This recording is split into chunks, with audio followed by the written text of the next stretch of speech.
পঞ্চম শ্রেণীর বিজ্ঞান। তো আজকে আমরা সমাধান করবো এই যে দেখো অধ্যায় 8। তো অধ্যায় 8-এ যতগুলো কাজ আছে একটি ভিডিওতে দেখাবো। পৃষ্ঠা নাম্বার 72। তারপরে আমরা সমাধান করব হচ্ছে এই যে 75 পৃষ্ঠা তো আছে, তাও বুঝাই দেবো। তারপরে সমাধান করব হচ্ছে এই যে এই কাজগুলো, পৃষ্ঠা নাম্বার হচ্ছে 76। তারপরে সমাধান করব পরবর্তীতে, দেখি কত পৃষ্ঠার কাজ আছে। তারপরে দেখো এখানে আমাদের একটি কাজ আছে 80 পৃষ্ঠা, এটাও আমরা সমাধান করব। তো 80 পৃষ্ঠার পরে আমরা এই যে এই 82 পৃষ্ঠার সমাধান করব। তো 82 পৃষ্ঠার পরে আমরা চলে যাব এই যে 83 পৃষ্ঠা এই সমাধানে, ঠিক আছে। তো 83 পৃষ্ঠা পর্যন্ত সমাধান করব। আর পরবর্তীতে এই প্রশ্নের ভিডিও দেখার জন্য অবশ্যই সাবস্ক্রাইব মাই চ্যানেল। তো চলো আজকে আমরা অষ্টম অধ্যায় যতগুলো কাজ আছে একটি ভিডিওতে দেখাই। এবং বলে রাখি চ্যানেলটি সাবস্ক্রাইব করে দিতে, কারণ সাবস্ক্রাইব করলে কিন্তু আমি ভিডিও আপলোড করলে অটোমেটিক তোমাদের ফোনে ভিডিওগুলো পৌঁছে যাবে, সার্চ করাও লাগবে না। তো দেখো এখানে বলেছে ভূমিরূপের ধরনগুলো কি কি, তো এটাও আমি দেখাবো। ভূমিরূপের বিভিন্ন ধরন চিহ্নিতকরণ। তো এখানে বলেছে যা করতে হবে, নিচের ছকে নিজ জেলার নাম এবং এর ভূমির 3টি বৈশিষ্ট্য লেখো। মানে এখানে তোমার নিজ জেলার নাম লিখবা আর ভূমির বৈশিষ্ট্য সম্পর্কে তোমরা এখানে 3টি বৈশিষ্ট্য লিখবা। তো চলো আমরা এর উত্তরগুলো দেখে নেই। তো প্রথমে দেখো ওই যে আমাদের উপরে একটা প্রশ্ন ছিল না যে ভূমি রূপের ধরনগুলো কি কি, এই যে হবে উত্তর হবে যে পাহাড় পর্বত, 2 হবে মালভূমি, আর 3 হবে সমতল ভূমি। তারপরে দেখো আমাদের যে ছকটা ছিল এই যে, আর ছকের উত্তর হবে এই যে জেলার নাম হবে খুলনা, তোমরা চাইলে তোমাদের জেলার নামও দিতে পারো। আর ভূমির বৈশিষ্ট্য হবে কি কি, এই দেখো বিস্তীর্ণ সমভূমি অঞ্চল, 2 ভূমি খাড়া বা ঢালু নয়, মাটি উর্বর এবং কৃষিকাজের উপযোগী। তো দেখো আমাদের কিন্তু এই 72 পৃষ্ঠা কমপ্লিট, ঠিক আছে। তারপর আমরা চলে যাব পরবর্তী পৃষ্ঠার সমাধানে। দেখো এখানে আমাদের বলেছে যে একটা কি আছে আমি তোমাদের দেখাই।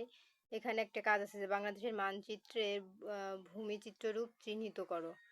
একে আছে নিচে বাংলাদেশের মানচিত্র ও প্রতীকগুলো ভালোভাবে পর্যবেক্ষণ করি। 2-এ বলেছে এবার বাংলাদেশের কোন জেলায় কোন ধরনের ভূমিরূপ হয়েছে তা প্রতীকের সাহায্যে মানচিত্রে তার অবস্থান চিহ্নিত করি ও এ কাজে প্রয়োজনীয় শিক্ষকের সহায়তা নিই। তো এখানে তোমাদের শিক্ষকের সহায়তা নিতে বলেছে, ঠিক আছে। এটা কোনো উত্তর নাই। তো চলো আমরা পরবর্তীতে চলে যাই। এখানে আছে ভূমিরূপ পরিবর্তনের কারণ, ঠিক আছে। এই যে দেখো উত্তর এখানে দেওয়া আছে। তারপরে দেখো ভূমিরূপ পরিবর্তনের কারণগুলো কি কি, তো এটার আমি দেখাবো। আর তার আগে দেখি এই যে এটা এখানে বলেছে যে নিজের দেখা বা শোনা বা বাস্তব অভিজ্ঞতার আলোকে ভূমিরূপ পরিবর্তনের বিষয়ে নিচের ছকটি পূরণ করি। তো এর মধ্যে যে ভূমিরূপ পরিবর্তনের যে কারণগুলো সেইগুলোই কিন্তু এই যে এইটার উত্তর হবে একই। তো এটার উত্তরও যা এটার উত্তর একই। তো দেখো এখানে ক্রমিক রং দিতে বলেছে দিছে। আর দেখা বা শোনা বিভিন্ন ঘটনা যেমন নদী ভাঙা, আরো কি কি কারণ আছে এর মধ্যে লিখবো। আর এর ভূমিরূপের সম্ভাবনা পরিবর্তন এখানে লিখবো, আর পরিবর্তনের কারণটা আমরা এর মধ্যে লিখবো। চলো উত্তরগুলো দেখে নেই। তো এই যে দেখো উপরে যে প্রশ্নটা ছিল যে ভূমিরূপ পরিবর্তনের কারণগুলো কি কি, এই যে দেখো প্রাকৃতিক কারণ ও মানব সৃষ্ট কারণ।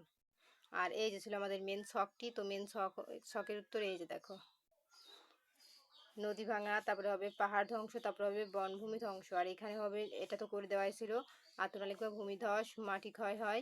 আর এই ঘরে লিখবা প্রাকৃতিক, মানব সৃষ্ট আর মানব সৃষ্ট। এখানে আছে মানব সৃষ্ট, এটাও হবে মানব সৃষ্ট।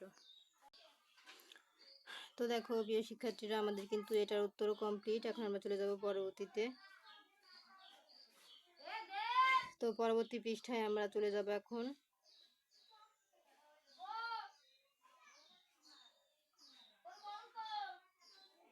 এই যে আমাদের 80 পৃষ্ঠায় আমরা চলে এসেছি। তো দেখো 80 পৃষ্ঠায় আমাদের আরো একটি ঘর আছে। এখানে আছে যে কাজে বলেছে যে বাস্তবে মিডিয়া বা সিনেমায় দেখা ঘটনা যেমন সামুদ্রিক ঝড়, জলোচ্ছ্বাস, তারপর আছে মুরু ঝড়, পাহাড়ি ঢল, এমন দুটো ঘটনা নিয়ে চিন্তা করি। আর 2-এ বলেছে পরিবেশে ঘটনা দুটোর প্রভাব কেমন ছিল তা নিচের ছকে লিখতে হবে। এই যে আমার দেখা ঘটনা আর ঘটনার প্রভাব এর মধ্যে লিখতে হবে, ঠিক আছে।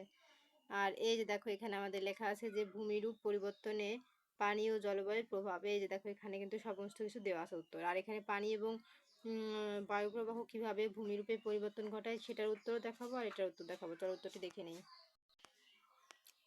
তো দেখো ওই যে উপরে আমাদের একটা প্রশ্ন ছিল, সেই প্রশ্নের উত্তর কিন্তু এটাই। যে দেখো অতিবৃষ্টি, বন্যা এবং পাহাড়ি ঢলে পানি তীব্র প্রবাহের কারণে ভূমিক্ষয় হয়। এছাড়া নদী সমুদ্রের পানি তীব্র স্রোত পানি প্রবাহে ভূপৃষ্ঠের ত্বক ধীরে ধীরে ক্ষয়ক্ষতি হয় এবং পরিবর্তিত হয়, নতুন ভূমিরূপের সৃষ্টি হয়। মরু অঞ্চলে প্রচণ্ড সূর্যতাপে বায়ু উষ্ণ বা গরম ও শুষ্ক থাকে। এসব অঞ্চলে তীব্র বায়ুপ্রবাহের ফলে ধূলি এবং বালুঝড় হয়। এতে বাতাসে ধূলিকণা বালুকণা সরে গিয়ে নতুন ভূমিরূপের সৃষ্টি করে।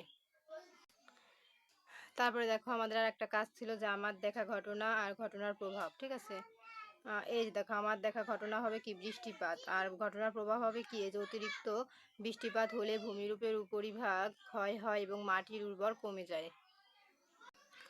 তো দেখো প্রিয় শিক্ষার্থীরা, আমরা কিন্তু এই ৮০ পৃষ্ঠার সবকটা উত্তর দেখিয়েছি। এখন চলে যাব আমরা পরবর্তী পৃষ্ঠার সমাধানে। তো দেখো ৮২ পৃষ্ঠায় আমাদের আরও একটি কাজ আছে।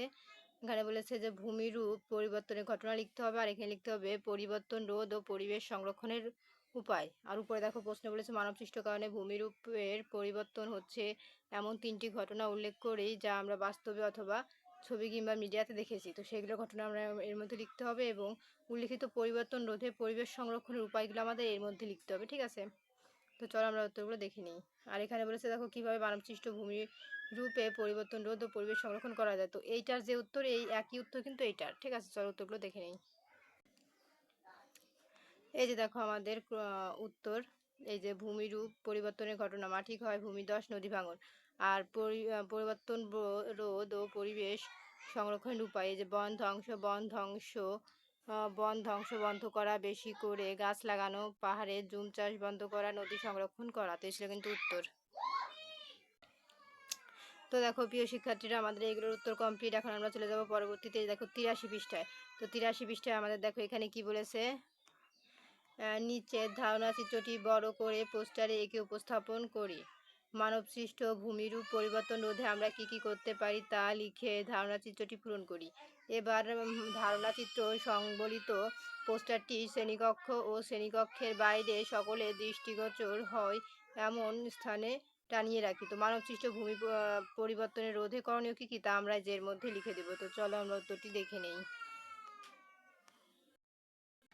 তো এই যে দেখো আমাদের উত্তর, প্রথম হবে নদী সংরক্ষণ করা, বন ধ্বংস বন্ধ করা, বেশি করে গাছ লাগানো, তৃণভূমি ও জলধারা সৃষ্টি, পরিকল্পিত নগরায়ন, আর এখানে হবে পরিকল্পিত বজ্র ব্যবস্থাপনা, আর এখানে হবে পাহাড়ে জুম চাষ ও বসতি স্থাপন বন্ধ করা, আর এখানে হবে জলাভূমি ভরাট বন্ধ করা। তো এই ছিল আমাদের সমাধান।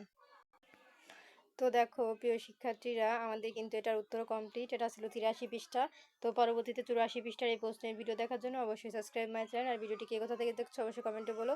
আর কেউ যদি অনলাইনে আমার কাছে প্রাইভেট পড়তে চাও তাহলে কমেন্টে অবশ্যই বলবা কোন শ্রেণী আর প্রাইভেট পড়তে চাও হ্যাঁ কি না।